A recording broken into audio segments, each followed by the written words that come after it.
ხდება. როგორ უნდა განხორციელდეს ციფრულ მაუწყებლობაზე გადასვლის პროექტი ამ საკითხზე სასტუმრო თბილისი მარიოტში გამართულ შეხვედრაზე იმსჯელეს.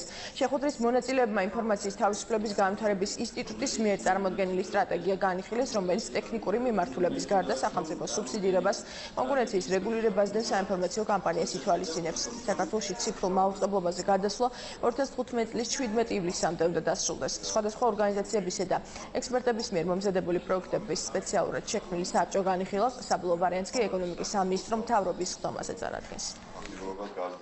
სტრატეგია შედგება 12 თავისგან, აქ არის ყველაფერი დაწყებული ბიზნეს მოდელისგან დამთავრებული ტექნიკური მიმართულებით, აქ არის კონკურენციის რეგულირება, მაუწყებლობის დაშვების ტარიფების გამოთვლა და ყველა ის საკითხი, რომელიც საჭირო არის ციფრულ მაუწყებლობაზე გადასვლაზე. ეკონომიკის სამინისტროს ხელმძღვანელობით შექმნილია საბჭო, რომელიც მუშაობს ამ დოკუმენტზე. ამ საბჭოში ჩართულია კომისიის 5 წარმომადგენელი, ყველა თემატურ ჯგუფში და მიმდინარეობს ინტენსიური სამუშაოები. დღეს წარმოდგენილია კიდე ერთი ხედვა, როგორ უნდა მოხდეს ციფრულ მაუწყებლობაზე გადასვლა. საბოლოო გადაწყვეტილებას ეკონომიკის სამინისტროს წარდგინებით იღებს საქართველოს მთავრობა.